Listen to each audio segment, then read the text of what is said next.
تین آیتیں سورہ احزاب کی یوں سمجھیے کہ نچوڑ ہے اس مسئلے میں. یا نساء النبی لستن کاحد من النساء، اے نبی کی بیویوں تم عام عورتوں کے مانند نہیں ہو. تو کیا وہ عورتیں نہیں تھیں؟ عورتیں تو تھیں. کیا ان کے احساسات عورتوں والے نہیں تھے؟ وہ تو تھے. کیا بات ہے، تم نبی کی بیویاں ہو، تمہیں اسوہ بننا ہے.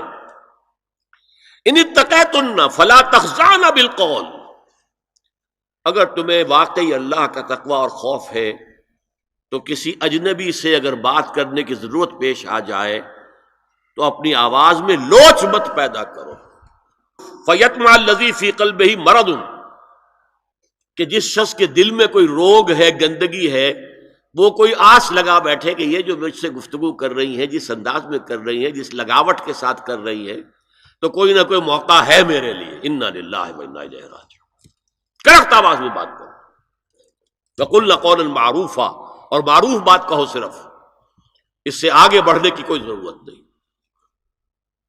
وقرن فی بیوتکن ولا تبرجن تبرج الجاہلیۃ الاولی، اور قرار پکڑو اپنے گھروں میں، وقار کے ساتھ رہو اپنے گھروں میں. تمہاری اصل جگہ گھر ہے، باہر نکلنا تمہارا کام نہیں ہے. ہاں ضرورت ہو سکتی ہے، اس کا بعد میں ذکر آ جائے گا، لیکن فلسفہ کیا ہے؟ عورت کی اصل جگہ اس کا گھر ہے. جو ڈیوٹیز کی تقسیم کر دی گئی ہے اللہ کی طرف سے، اس میں عورت کا اصل مقام اس کا گھر ہے. میں حدیث سنا چکا ہوں کہ جب گھر سے عورت نکلتی ہے تو شیطان تاکتا ہے اس کو، اور پھر ظاہر بات ہے کہ اس سے جو فتنے پیدا ہوتے ہیں وہ سب شیطان کے ذریعے سے ہوتے ہیں. وَلَا تَبَرَّجْنَ تَبَرُّجَ الْجَاهِلِيَّةِ الْأُولَىٰ، اور جو جاہلیت تھی، اسلام کے آنے سے پہلے کا جو دور تھا، اس میں جس طرح تم بند سمر کر اور لوگوں کی نگاہوں میں آنے کے لیے نکلتی تھی، اب وہ طریقہ اختیار نہ کرو. دیکھیے یہ بھی ایک بڑا نفسیاتی نکتہ ہے. مرد کے اندر قوت ہے، وہ اپنی قوت کا ظہور چاہتا ہے. کبھی جی چاہتا ہے دیوار کو کندھا دے مارے، راستہ چلتے کسی کو لگا کندھا. قوت ظہور چاہتی ہے. عورت کے پاس سب سے بڑا سرمایہ اس کا نسوانی حسن ہے. جسمانی طاقت تو نہیں ہے نا، اس کے اندر ایک ارج ہے کہ اپنے آپ کو ظاہر کرے. اس کا نام تبرج. بروج کہتے تھے ان برجیوں کو کہ جو فصیلوں کے اوپر ہوتی تھی. اور ظاہر بات ہے دور سے مسافر آ رہا تو پہلے تو برجی نظر آتی تھی نا، تو نگاہوں میں آنا، نگاہوں میں کھپنا، یہ تبرج ہے. تو تم جس طرح پہلے بناؤ سنگھار کر کے نکلا کرتی تھی، اور تبرج الجاہلیہ اب وہ چھوڑ دو. وَأَقِمْنَ الصَّلَاةَ وَآتِينَ الزَّكَاةَ، اور نماز قائم رکھو، زکوٰۃ ادا کرو. وَأَطِيعْنَ اللَّهَ وَرَسُولَهُ، اور اللہ اور اس کے رسول کی اطاعت پر کاربند رہو. اب آئے الفاظ جو اہم ترین ہیں. انما یرید اللہ لیذھب عنکم الرجس اہل البیت ویطہرکم تطہیرا.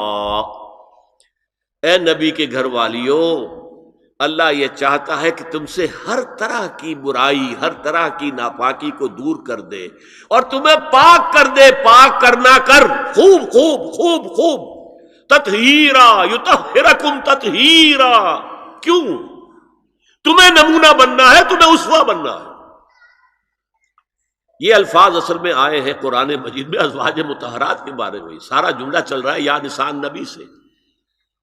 ہمارے کچھ دوستوں نے اس کو کہا ہے کہ اہل بیت سے مراد حضرت علی، حضرت فاطمہ، حضرات حسنین ہیں. وہ بھی حضور نے فرمایا. میں نے ایک ٹی وی مذاکرے کے اندر بھی جب کچھ حضرات یہ کہہ رہے تھے کہ اہل بیت تو اصل میں وہ ہیں، میں نے کہا نہیں، اصل میں بیویاں ہیں لیکن وہ بھی اہل بیت ہیں. حضور نے ایک چادر میں جب سمیٹا سب کو، تو یہ بھی اللہم ہؤلاء اہل بیت، یہ بھی میرے اہل بیت ہیں. سلمان منا اہل البیت، سلمان بھی ہمارے اہل بیت میں سے، جو جتنا قریب ہوا. لیکن قرآن میں یہ لفظ آتا ہے صرف بیویوں کے لیے، ازواج کے لیے. یا ایھا الذین آمنوا لا تدخلوا بیوت النبی حتی یؤذن لکم. اہل ایمان، نبی کے گھروں میں داخل نہ ہوا کرو جب تک کہ اذن نہ دیا جائے. اور اس کے بعد فرمایا وَإِذَا سَأَلْتُمُوهُنَّ مَتَاعًا فَاسْأَلُوهُنَّ مِنْ وَرَاءِ حِجَابٍ. اور دیکھو اگر نبی کی بیویوں سے کوئی چیز مانگنی ہو تو پردے کی اوٹ سے مانگو. یہ حجاب کا لفظ آیا ہے جس کو کہا جاتا ہے کہ حجاب کا کوئی حکم قرآن میں ہے ہی نہیں. پہلے وہاں کے گھر کھلے ہوتے تھے، دروازوں پر کوئی پردہ وردہ نہیں ہوتا تھا، اور گھر کوئی کنالوں کے اور ایکڑوں کے تو نہیں ہوتے تھے، چھوٹے چھوٹے گھر. لیکن یہاں پر فرما دیا گیا پردے، اس کے بعد سے جب سے یہ آیت اتری گھروں کے اوپر پردے ڈال دیے گئے. اب ظاہر بات ہے کہ اس میں چہرے کا پردہ ہی ہوا نا، چہرے کا پردہ ہے حجاب. اسی کو حضرت عائشہ نے آیت الحجاب قرار دیا ہے.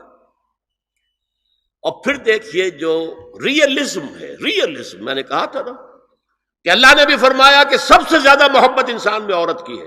حب زین للناس حب الشہوات من النساء، اور پھر اس کے بعد لمبی فہرست.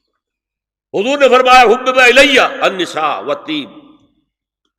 یہاں بھی فرمایا گیا ذالکم اطہر لقلوبکم وقلوبہن، یہ زیادہ پاکیزہ بات ہوگی تمہارے دلوں کے لیے بھی اور ان کے دلوں کے لیے بھی. اگر نبی کی بیوی بے حجاب تمہارے سامنے آ جائے گی تو وہ نبی کی بیوی ہے اور ازواج مطہرات ہونے کی حیثیت سے تمہاری ماں بھی ہے، لیکن ایک عورت بھی تو ہے. اور تم چاہے صحابی ہو، کچھ بھی ہو، تم مرد بھی تو ہو. یہ مرد اور عورت کے درمیان جو کشش ہے یہاں بھی اس کا ساس. نبی کی بیویوں کو بھی یہ نہیں کہا کہ اس سے ماوراء ہے، معصوم تو کوئی نہیں نبی کے علاوہ. وہ تو اللہ کہہ رہا ہے ہم تمہیں پاک کر دینا چاہتے ہیں، پوری طرح پوری طرح پوری طرح پاک کر دینا چاہتے ہیں تاکہ تم تمام خواتین امت کے لیے اسوہ بن جاؤ. فرمایا یہ جو پردے کی اوٹ سے کوئی شے لینا دینا ہے، اس سے یہ تمہارے دلوں کے لیے بھی زیادہ پاکیزہ بات ہے اور ان کے دلوں کے لیے بھی. یہ ہے اللہ تعالی کا حکم سورہ احزاب کے اندر. اس کے بعد اسی سورہ احزاب میں اس سے جو مستثنا ہے گھروں میں اذن لیے بغیر بھی داخل ہو سکے، جن کے سامنے ازواج مطہرات اپنے کھلے چہرے کے ساتھ آ سکتی تھی، ان کی ایک فہرست دی گئی. یہ مختصر فہرست ہے. لا جناح علیہن فی آبائہن ولا ابنائہن ولا اخوانہن ولا ابناء اخوانہن ولا ابناء اخواتہن ولا نسائہن وما ملکت ایمانہن واتقین اللہ ان اللہ کان علی کل شیء شہیدا. کوئی حرج نہیں ہے ازواج مطہرات پر ان کے باپوں کے سلسلے میں. ابو بکر آئے تو جائیں سیدھے حضرت عائشہ کے حجرے میں، کون روکے گا. اور بیٹوں کے اور ان کے بھائیوں کے اور ان کے بیٹوں کے بھائی بھتیجے اور ان کی بہنوں کے بیٹے یعنی بھانجے. ولا نسائہن، نسائہن اس کو میں چاہتا ہوں نوٹ کریں آپ، اپنی عورتیں، جان پہچان کی عورتیں، اجنبی عورتیں نہیں. اس پر مزید گفتگو ہوگی سورہ نور کے حوالے سے. ولا ما ملکت ایمانہن، اور جو ان کے ملک یمین ہیں. ان میں ایک رائے یہ ہے کہ مراد صرف باندیاں ہیں اور ایک مراد یہ ہے کہ اس میں مرد غلام بھی شامل ہیں. ایک رائے یہ ہے کہ مرد غلام جب تک کہ ابھی وہ بالغ